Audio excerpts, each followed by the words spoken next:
to our amazing Infidelity Tales Lab family. Welcome, and thank you for joining us. Your support means the world. Quick question. Where are you listening from today? Drop it below. Now let's dive into today's story. Thomas Baker's weathered hands gripped the PlayStation 5 boxes tighter as he climbed the stairs of his colonial home, the floorboards creaking beneath his measured steps. The overtime hours at the medical device company had been worth it. He could already picture the twins' faces lighting up on Christmas morning. At 13, Adam and Ethan were at that age where their father's approval meant everything, and Thomas had never let them down. The sound of his wife's voice stopped him cold outside the boys' bedroom door. Sarah's tone carried that saccharine sweetness she reserved for manipulation, a sound he'd grown to recognize over their 15 years of marriage. Your real father is Dad's best friend, Mike. He's been wanting to tell you for so long. Thomas's knuckles whitened around the console boxes. The world seemed to tilt on its axis, but his mind remained razor-sharp, cataloging every word that filtered through the gap beneath the door. But that doesn't make sense. Adam's voice cracked with confusion. Dad's been here our whole life. He's the one who taught us baseball. Ethan finished his brother's thought, as twins often did. He's at every single game. He even coaches when Coach Stevens is sick. Sarah's dismissive laugh felt like acid in Thomas's ears. That's because Mike couldn't be there. Your real father's position as chief surgeon keeps him busy saving lives. Do you know how hard it's been for him, watching another man raise his children? If he's our real dad, why didn't he say anything before? Adam's question carried an edge of defiance that made Thomas's chest swell with pride. Because we had to wait. Sarah's voice dropped to a conspiratorial whisper. The house will be paid off next month. I've already talked to my lawyer. At Christmas dinner, we'll tell everyone the truth. I'll get everything in the divorce, and then we can finally be a real family with Mike. The silence that followed felt like a physical weight. Thomas could picture his sons' faces. They had his expressions, if not his genes. Adam would be clenching his jaw, the way he did when batting against a difficult pitcher. Ethan would be picking at his bedspread, processing the information with the same methodical approach he applied to his science projects. Does Thomas know?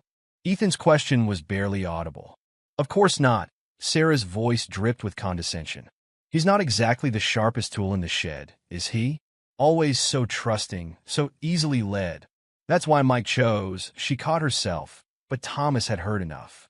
The pieces were falling into place. His rapid promotion at the medical supply company, the exclusive contracts with Mike's hospital, the friendly dinners where Mike had steered their conversations towards certain suppliers. Thomas had attributed it all to friendship and his own hard work. Fool. He moved silently away from the door, decades of coaching baseball lending him the stealth of a seasoned base stealer. The PlayStation boxes went into his study, along with the Christmas gifts he'd planned to wrap that evening. They would serve a different purpose now. From his desk drawer, Thomas withdrew the folder containing their house documents. Sarah's words echoed in his mind. I'll get everything in the divorce. His lips curved into a grim smile. She'd always underestimated him, mistaking his kindness for weakness. That would be her first mistake. Pulling out his phone, he typed a brief message to Detective Lauren Martinez. Need to meet. Old place. It's about Mike Williams. Lauren had been trying to build a case against corrupt hospital administrators for years. Now Thomas understood why she'd never been able to make anything stick. Before putting his phone away, he took one last look at his background, a photo of him teaching the twins to fish last summer. Their matching grins reflected his own. Blood or not, they were his sons, and he would make damn sure they learned one final lesson from him: how to serve justice cold. The diner where Thomas met Lauren hadn't changed in the 20 years they'd known each other. The same cracked leather booths, the same burnt coffee smell, the same flickering neon sign that cast alternating shadows across their faces. It was perfect. Nobody who mattered ever came here. Lauren slid into the booth across from him, her detective's badge conspicuously absent. This wasn't an official meeting. You look like hell, Tom. Wait till you hear why. Thomas pushed a manila envelope across the table. Everything I could find on the medical supply contracts between my company and Central Hospital. Pay special attention to the pricing structure. Lauren's eyes narrowed as she scanned the documents. 20 years on the force had given her a poker face that would shame Vegas professionals. But Thomas caught the slight tightening around her eyes. These prices are inflated by roughly 40% above market rate, Thomas finished. I always assumed it was standard healthcare markup. Until today. The waitress approached their table, but Lauren waved her away with a practiced gesture. Tell me everything. Thomas laid it out methodically. His chance meeting with Sarah 15 years ago, Mike's convenient job offered just before the twins were born, the steady stream of contracts that had earned him promotion after promotion. Son of a bitch, Lauren muttered, flipping through bank statements. The kickbacks are being laundered through offshore accounts. But that's not even the worst part. She pulled out her own file, thicker than his. Those medical devices you've been selling? They're counterfeits. High-quality Chinese knockoffs. Your signature is all over the import documentation. The coffee in Thomas's cup grew cold as Lauren explained the scope of the operation. Mike Williams hadn't just betrayed his friend. He'd built an entire criminal enterprise around him. Every promotion, every bonus, every proud moment of Thomas's career had been carefully orchestrated to create a perfect fall guy. We've been trying to crack this case for years, Lauren said, frustration evident in her voice. But the paperwork always led back to you. The perfect patsy, respected family man, little league coach, active in the community. No one would believe you were knowingly involved in something like this. Thomas's laugh was devoid of humor. And if anyone started asking questions, they could always reveal the truth about the twins. My reputation would be destroyed either way. What are you going to do? Thomas stared out the diner window, watching the neon sign's reflection dance across the rain-slick parking lot. Sarah's planning to announce the truth at Christmas dinner. She thinks it's her trump card. Destroy me personally and professionally in one move. We could arrest them now, Lauren offered. We have enough evidence. No. Thomas's voice was steel wrapped in silk. They've spent 13 years orchestrating my downfall. I owe them the same courtesy. He pulled out his phone, showing Lauren the real estate lawyer's confirmation email. I need a favor. How much do you know about irrevocable trusts? The DNA testing facility was sterile and impersonal, much like the truth it revealed. Thomas watched the lab technician process the hair samples he'd collected from the twins' combs. He told himself he didn't need the confirmation. He already knew the truth. But something in him needed to see it in black and white. Results should be ready in 48 hours, Mr. Baker, the technician said, her voice professionally neutral. Thomas nodded, already turning his attention to his phone. Sarah's email password hadn't been hard to crack, their anniversary date, because she'd always found irony amusing. What he found made his blood run cold. The emails between Sarah and Mike went back 13 years, to just before the twins were born. Their plan had been calculated from the start. Mike had orchestrated their meeting, knowing Sarah's type, ambitious, materialistic, willing to play the long game. They needed someone with a clean reputation, someone who could be manipulated through their sense of loyalty and family. He's perfect, Sarah had written. So earnest, so desperate to be a good husband and father. He'll never suspect a thing. Mike's response had been equally calculating. Once the import operation is established, we'll need his signature on everything. If anyone starts investigating, all roads will lead to him. By the time we're ready to move, he'll have signed enough documentation to spend decades in federal prison. The timestamps on the emails showed their patience. Years of careful manipulation, building Thomas up while laying the groundwork for his destruction. Every family dinner, every friendly golf game, every piece of business advice had been part of their plan. Thomas closed the email app and opened his photo gallery. Pictures of baseball games, fishing trips, science fairs filled his screen. In each one, his son smiled up at him with trust and admiration. Sarah and Mike had made one crucial mistake in their perfect plan. They'd given him something worth fighting for. His phone buzzed with a text from Lauren. Trust paperwork is ready. Rebecca wants to meet. That was unexpected. Mike's wife had always seemed content in her role as successful surgeon spouse, hosting charity galas and tennis luncheons. Thomas had attended enough of their dinner parties to know she played the part of devoted wife perfectly. The meeting place Rebecca chose confirmed his suspicions about her carefully crafted image. The downtown legal library was private enough for conversation, but public enough to avoid suspicion. She sat primly at a back table, a designer handbag placed precisely next to a manila envelope. "I've been waiting for someone to figure it out," she said without preamble. 3 years I've been gathering evidence. Bank transfers, shipping manifestos, email exchanges. She slid a USB drive across the table. "Mike thinks I'm an idiot who only cares about my next charity auction. Sarah thinks I'm her closest confidant." Neither of them realized I was documenting everything. Thomas studied her carefully. "Why help me?" Rebecca's perfect posture didn't waver, but her manicured nails dug into her palm. "Because 13 years ago, my husband and your wife didn't just betray you. They betrayed those boys. Made them pawns in their game. I couldn't have children of my own, you see, but I've watched you raise those twins. You're 10 times the father Mike could ever be." She stood, smoothing her silk blouse with practiced precision. "Sarah's planning to take everything from you at Christmas. Make sure she gets exactly what she deserves." Thomas waited until she left before examining the USB drive's contents. Bank accounts in the Cayman Islands. Shell companies in Delaware. A complex web of fraud and deceit, all documented by a woman everyone had underestimated. His phone buzzed again. The DNA results were ready early. Thomas opened the attachment, though he already knew what it would say. Mike's paternity was confirmed, but it changed nothing. Biology didn't make a father. Love did. And Thomas Baker loved his sons enough to make sure justice was served. He had 9 days until Christmas. 9 days to prepare his own gifts. Ones that would ensure his boys understood the difference between blood and character, between biological parentage and real fatherhood. 9 days to teach them their final, most important lesson.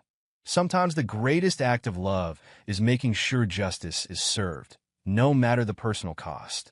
The law office of Patricia Chin occupied the entire top floor of a downtown high-rise, its mahogany and brass fixtures speaking of old money and ironclad discretion. Thomas sat across from the trust attorney, watching her review the documents with methodical precision. Lauren Martinez stood by the floor-to-ceiling windows, her detective's badge displayed prominently on her belt, a deliberate choice that lent official weight to the proceedings. "The irrevocable trust structure is complex," Patricia explained, spreading out diagrams of the financial framework. "Once executed, you cannot modify or revoke it. The house, investments, and secondary properties will all transfer to the trust, with specific conditions for the boys' access." "Walk me through the security measures," Thomas said, his voice carrying the same quiet authority he used when managing million-dollar contracts. Patricia pulled out another document. "The trust is structured with 3 layers of protection. First, Lauren serves as primary trustee until the twins turn 21. Second, all major financial decisions require dual authorization from both boys once they're of age. Third, I've included a spendthrift clause that prevents creditors, or future ex-spouses, from accessing the trust assets. And the conditions for access? Maintenance of a 3.0 GPA, no criminal record, and completion of financial literacy courses I've arranged through Maxwell Investment Group. The boys will have to earn their legacy." Lauren turned from the window. "I've documented every contract between your company and Central Hospital for the past decade. The pattern of inflation is clear. Standard medical supplies marked up 40% above market rate. Specialized equipment at nearly 60% premium." "Mike got greedy," Thomas noted, initialing another page. "The markups increased every year." "That's not all," Lauren added, pulling out her own file. "The FDA's starting to ask questions about equipment certification. Several surgeries last month had complications that couldn't be explained by human error." Thomas's pen paused mid-signature. "The counterfeits are failing, which makes our timing crucial," Patricia interjected. "The house payment clears next week. We need everything transferred before." A knock interrupted them. Patricia's secretary entered with an urgent message. Rebecca Williams was waiting in the lobby. The conference room they chose for the meeting had no windows and a sophisticated white noise generator. Patricia took client confidentiality seriously. Rebecca entered like she was attending one of her hospital board meetings, but her perfect composure cracked when she saw the trust documents. "Those won't be enough," she said, placing a USB drive on the table. Mike's been using my charitable foundation to launder money. The foundation's legitimate work with third-world hospitals provided perfect cover for importing counterfeits. Sarah's been helping him move the profits offshore through a network of shell companies. Thomas studied Mike's wife carefully. The Rebecca Williams he knew lived for charity galas and tennis matches. This woman was something else entirely. I have videos, Rebecca continued, her manicured nails tapping the USB drive. Sarah loves to brag during our spa days. She never noticed the diamond pendant I always wear, the one with the built-in recorder. 3 years of conversations, each more incriminating than the last. Lauren picked up the drive. This is better than we hoped. There's more. Rebecca reached into her Hermes bag. Bank statements showing transfers to accounts in the Cayman Islands, Singapore, and Switzerland. Documentation of charitable donations that never reached their intended hospitals. In this, she pulled out a final folder, proof that Mike knew about the twins before he orchestrated your meeting with Sarah. Thomas's expression didn't change, but his eyes hardened. Explain? Sarah wasn't just a random woman Mike pushed you toward.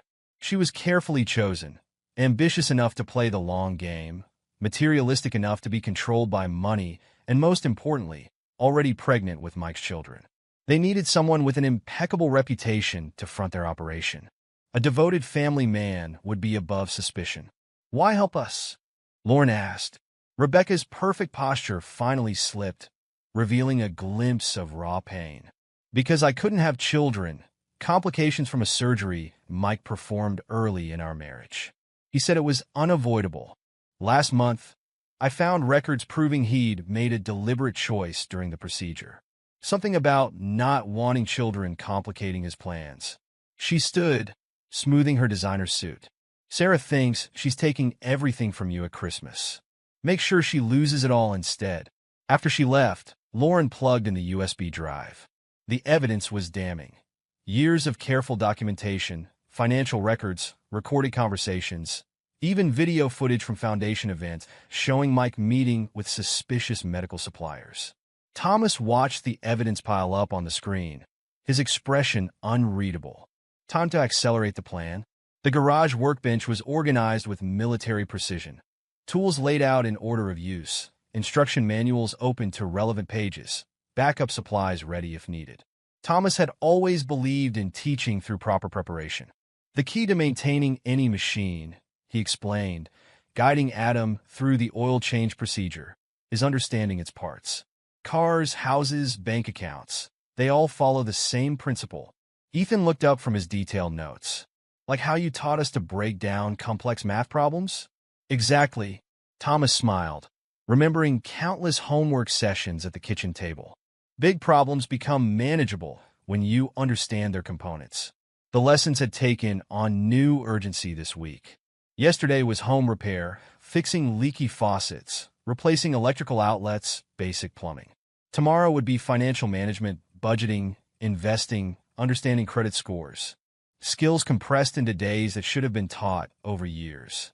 Dad, Adam said carefully, wiping oil from his hands, we overheard Mom on the phone with Uncle Mike last night. Thomas's hands stilled on the wrench. What did you hear? The twins exchanged their trademark look, the silent communication that had fascinated him since their birth. Finally, Ethan spoke. She was laughing about Christmas dinner. Said something about the big reveal and how you wouldn't know what hit you. She said we'd be moving into Uncle Mike's mansion, Adam added, his voice tight with suppressed anger.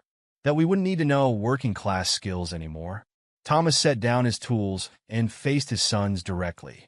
Life has a way of revealing truth at unexpected moments. What matters isn't the size of your house or the money in your account. It's your character, how you handled both victory and defeat. That evening, after ensuring Sarah was absorbed in her phone calls with Mike, Thomas set up his recording equipment in the study. Lauren had helped him organize everything. Birthday messages, graduation speeches, life advice for major milestones. Videos that would bridge the gap when he couldn't be there in person. The hardest choices in life, he recorded, aren't between right and wrong. Those are easy. The hard choices come when you have to decide between justice and comfort, between truth and stability. Remember that strength isn't about winning every battle. It's about choosing which battles define you. Between recordings, he taught the twins other essential skills: how to spot surveillance equipment, the importance of keeping critical documents in multiple secure locations, when to trust their instincts about people's true intentions. Sarah noticed their increased time together, but misinterpreted it entirely. Getting in some last-minute father-son bonding, she asked one evening, her tone dripping with false sympathy. "How sweet." Thomas met her gaze steadily. "Just preparing them for the future." Her laugh was cold. "Oh, don't worry. Mike and I have their future all planned out." She didn't notice Thomas's slight smile. Yes, their futures were indeed planned out, just not the way she imagined. The pre-dawn house held its breath as Thomas moved through the darkness, his footsteps silent on the hardwood floors. Moonlight filtered through frost-covered windows, casting long shadows across the living room where the Christmas tree stood sentinel. 3 envelopes lay ready on his desk, each representing a different aspect of the truth he discovered. The first contained the DNA test results, but also something more: a carefully curated collection of moments that defined true fatherhood. Baseball game photos where he'd taught them to read pitchers' tells. Science fair projects that had kept them up late into the night. Camping trips where he'd shown them how to navigate by stars. The second envelope was heavier, weighted with evidence of betrayal. Rebecca's USB drive had been backed up and expanded, its contents now augmented with Lauren's investigation findings. Financial records showed the true scope of Mike and Sarah's operation. Not just medical fraud, but a complex web of money laundering, kickbacks, and international smuggling. Text messages revealed their long game, their careful grooming of Thomas as their unwitting frontman. The third envelope held the trust paperwork, but also something unexpected: letters from Patricia Chen's banking contacts. The evidence of fraud had been enough to convince several investment firms to freeze Mike and Sarah's personal accounts pending investigation. The boys' future was secured not just through the trust, but through the systematic dismantling of their betrayers' financial safety nets. Thomas placed a single sheet of paper atop the envelopes. "The truth is both a gift and a burden. Choose wisely." The words were simple, but they carried the weight of years of deception and the promise of justice to come. Upstairs, he could hear Sarah's alarm chirping. She'd be reviewing her speech for tonight's dinner, rehearsing the moment she planned to destroy him. Mike would arrive later, playing the concerned friend one final time before revealing his true role. Thomas lifted his packed bag from behind the living room couch. Everything essential was already gone, distributed to secure locations, or transferred into ironclad legal structures. His footsteps made no sound as he moved through the house one last time. The display case in the hallway caught his eye: baseball trophies, science fair ribbons, academic awards. Each one represented not just achievement, but moments of learning, of growth, of real fatherhood. Biology hadn't made him a father. Choice had. And now choice would define his final lesson to his sons. The front door opened and closed silently, the pre-dawn air crisp with winter's promise. Thomas didn't look back as he walked to his car. Looking back wasn't part of the plan. As he drove away, the rearview mirror showed his home growing smaller until it disappeared entirely. But he wasn't really leaving. Every lesson taught, every safeguard established, every truth documented. These were his real presence in his sons' lives. Sarah and Mike thought Christmas morning would be their triumph. Instead, it would be their undoing. They had mistaken his kindness for weakness, his patience for passivity, his love for blindness. Their greatest error wasn't in betraying him. It was in underestimating the power of real fatherhood. The truth was indeed both a gift and a burden. Thomas had given his sons everything they needed to bear both with honor. The Barcelona calf hummed with morning chatter as Thomas Baker studied Lauren Martinez's face across the antique wrought iron table. 6 years had threaded silver through her dark hair, but her detective's eyes remained as sharp as the day she'd helped him set his plan in motion. "You need to know what happened," Lauren said, sliding a thick leather portfolio across the table. The Spanish Sun caught the gold badge clipped to her belt she'd made chief detective 3 years ago.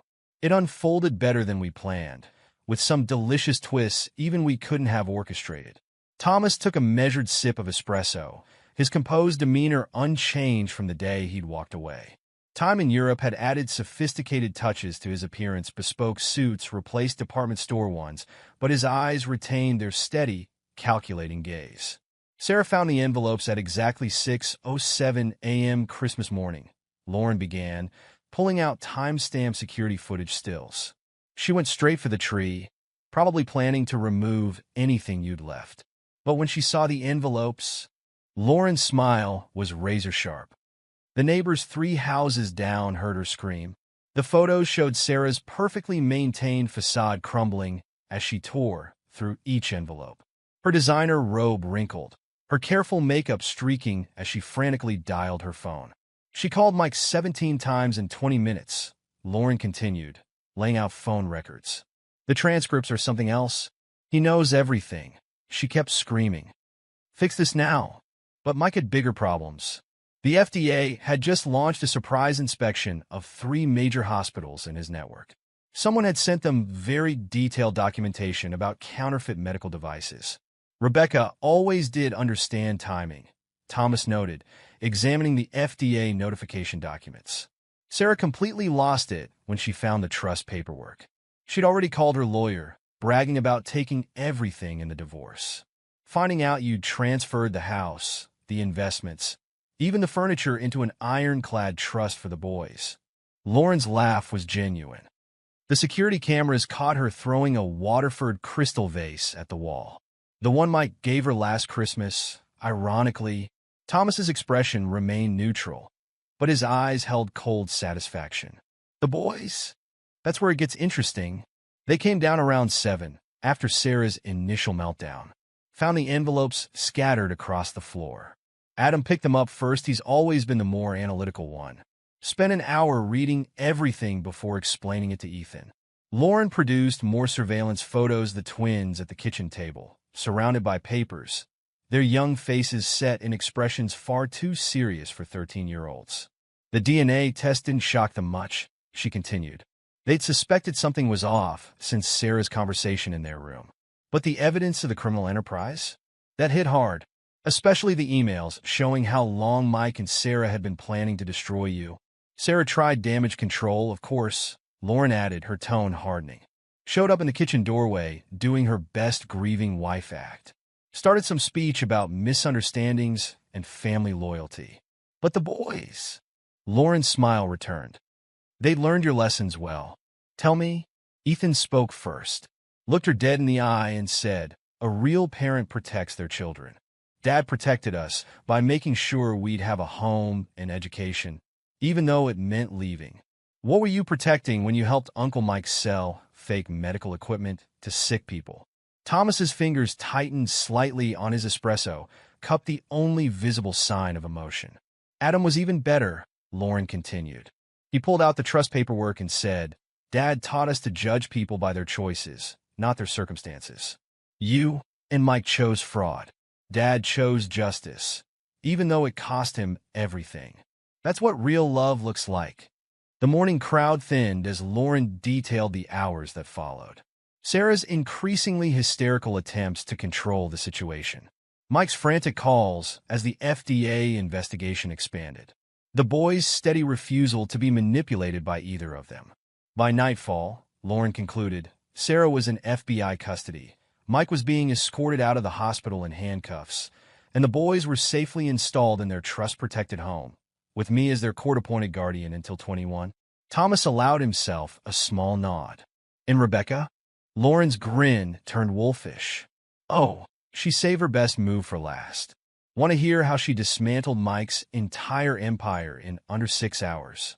Lauren spread a new set of documents across the caftable, official hospital board letterheads gleaming in the afternoon sun. The moment Mike was taken into custody, Rebecca called an emergency board meeting. Walked in wearing her usual perfect socialite mask, carrying a Prada briefcase full of nuclear-grade evidence. She laid out newspaper clippings chronologically. The headlines told a story of escalating scandal. Chief surgeon arrested in medical fraud scheme. Counterfeit medical devices found in 3 major hospitals. Charity foundation linked to international fraud ring. Rebecca had documented everything, Lauren continued. Every fraudulent shipment, every offshore transfer, every shell company. She'd been building her case since the day she discovered Mike had deliberately sterilized her during what should have been routine surgery. Thomas's eyebrow raised slightly at this new information. Oh yes, Lauren confirmed. She found the surgical records 3 years ago. Mike altered the procedure without consent, didn't want children complicating his plans. That's when Rebecca started working with federal investigators. She pulled out court transcripts. Sarah tried to cut a deal when she realized how much trouble she was in. Offered to testify against Mike in exchange for immunity. But Rebecca had already provided better evidence, including recordings of Sarah bragging about their scheme during spa days. The transcripts painted a damning picture. Sarah emerged as not just a willing participant, but a key architect of the fraud. She'd used her social connections to introduce Mike to corrupt hospital administrators, laundered money through fake charity events, and coordinated with international suppliers of counterfeit medical equipment. The prosecutor called her the spider at the center of the web, Lauren said. She got 8 years for conspiracy and fraud. Would have been more, but some of her testimony helped bring down 3 other hospital networks running similar schemes.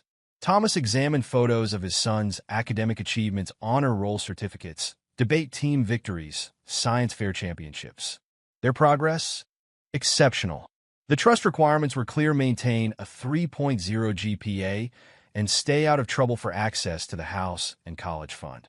They've kept straight 4.0s since freshman year. Both graduated high school as valedictorians. Lauren produced college acceptance letters. Adam's in law school now, top of his class at Harvard, specializing in medical fraud and ethics law. His professors say he has a particular talent for untangling complex financial crimes. She smiled. Ethan's in medical school at Johns Hopkins, focusing on patient advocacy and medical ethics. He's already published 2 papers on improving medical device verification protocols. The boys are building something good from all this, Thomas. Something that matters. Their mother tried reaching out when she got early release, Lauren added. Sent them long letters about forgiveness and family.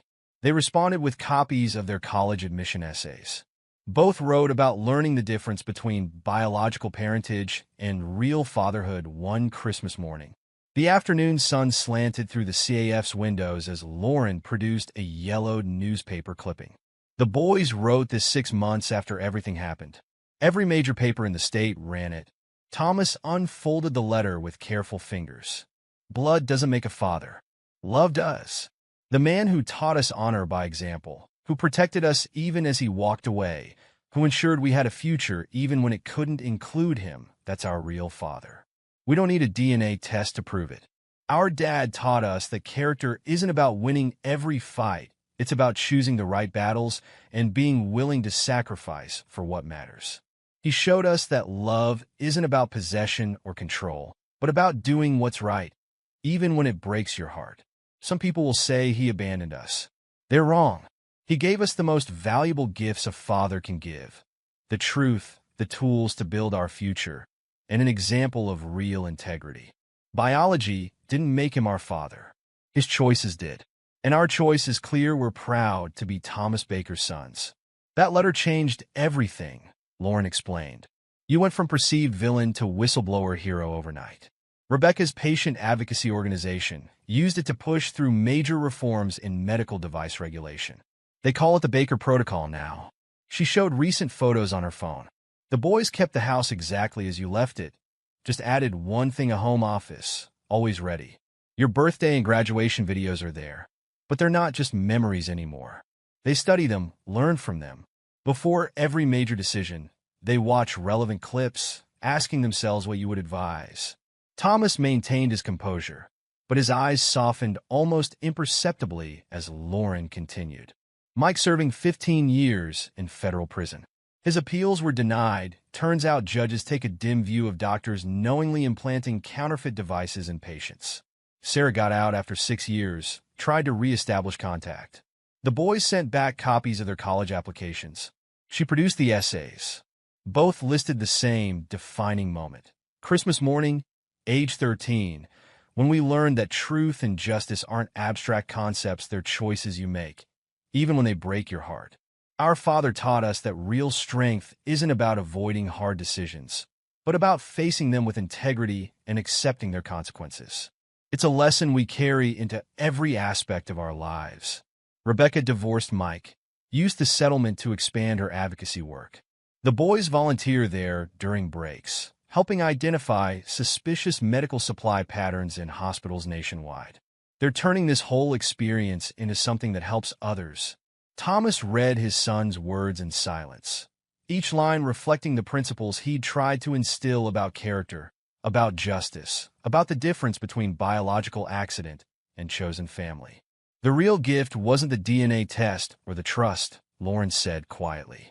It was the choice you gave them that Christmas morning to define family by genetics or by character. They chose well, Thomas. They chose to be your sons.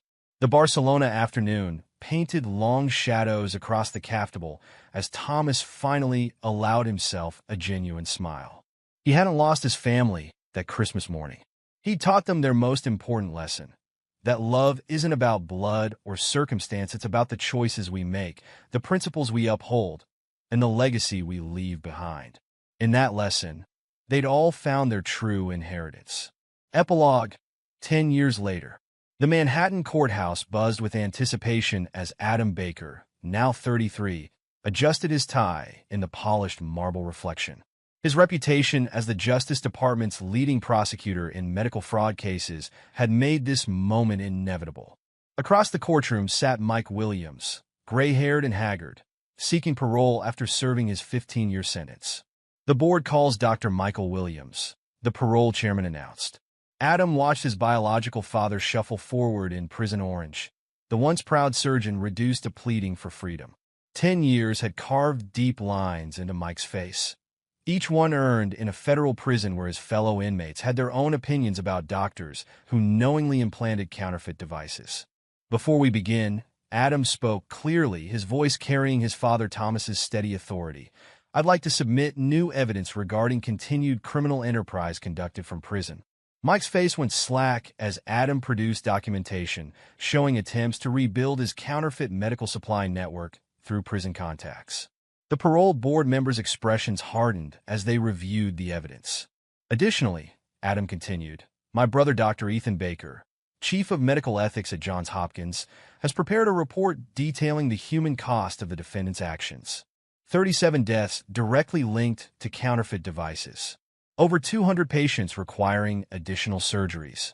Across town, in a small halfway house apartment, Sarah Baker, who had kept her married name despite everything, watched her makeup run in the bathroom mirror. 8 years in prison had done nothing to improve her character, but had stripped away her ability to maintain appearances. Her recent job interview at a local real estate office had gone poorly when a Google search revealed her past. Her phone buzzed with a text from her parole officer. "Miss check-in. Report immediately." Sarah's carefully manicured hand trembled. She'd spent the money for her monitoring ankle bracelet on designer clothes for the interview, convinced her looks and charm would overcome any background check. Some habits died hard. Meanwhile, in Baltimore, Dr. Ethan Baker led his medical ethics board meeting at Johns Hopkins.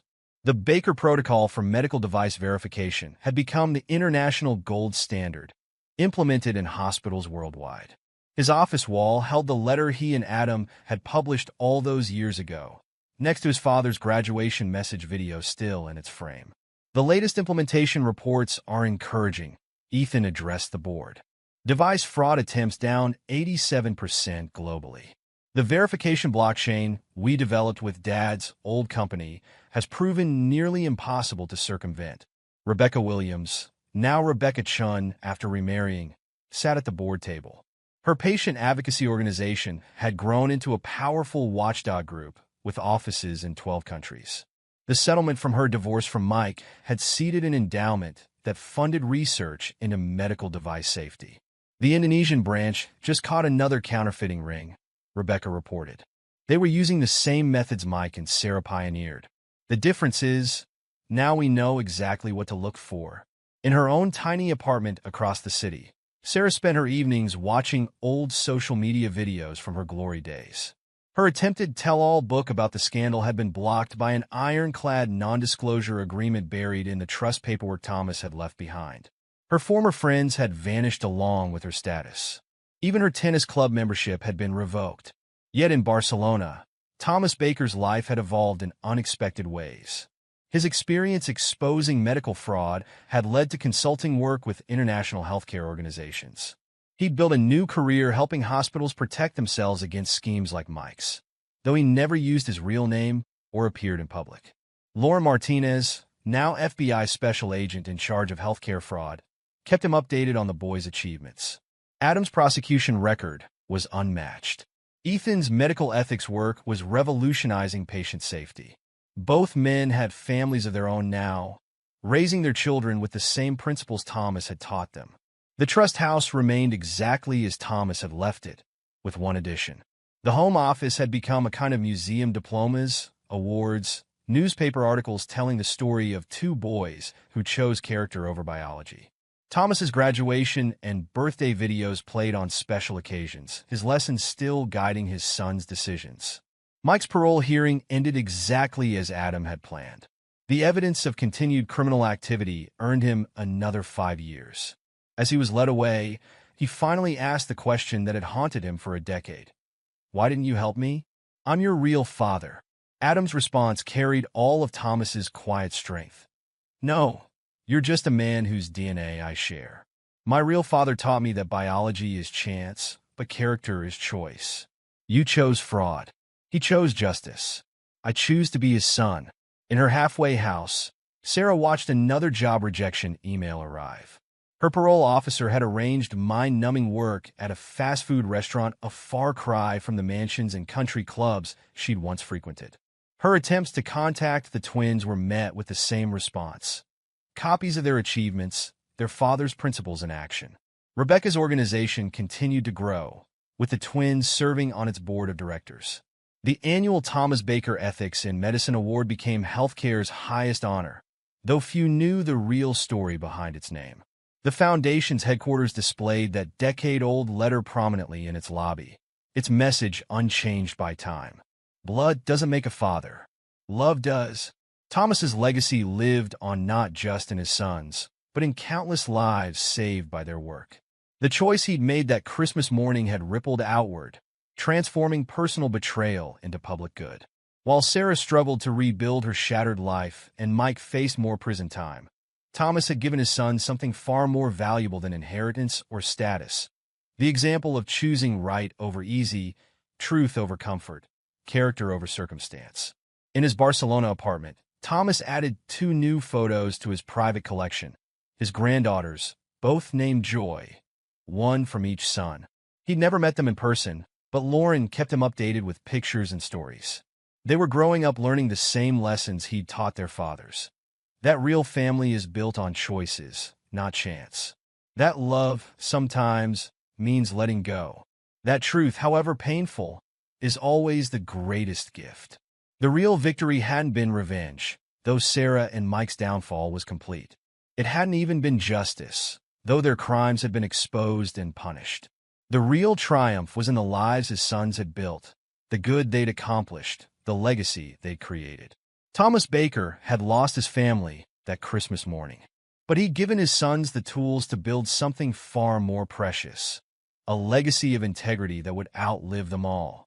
In the end, that was the greatest revenge, not the destruction of his betrayers, but the unshakable character of the sons who chose to follow his example. Sarah might have taken his marriage, and Mike might have claimed biology, but Thomas had given his sons something neither of them could touch or tarnish: the understanding that real parenthood isn't in DNA or legal documents, but in the choices we make and the examples we set. A decade later, those choices still echoed, shaping not just 2 lives, but countless others. And in that ripple effect of righteousness, Thomas had found a victory far sweeter than mere revenge. The truth had indeed been both a gift and a burden. In choosing to bear both with honor, they had all found their real inheritance. And there you have it. Another story comes to an end. What did you think? I'd love to hear your thoughts in the comments below. If you enjoy this story, Consider joining our community by subscribing. It means the world to us. For more stories like this one, check out the recommended videos on screen. And I'll see you there.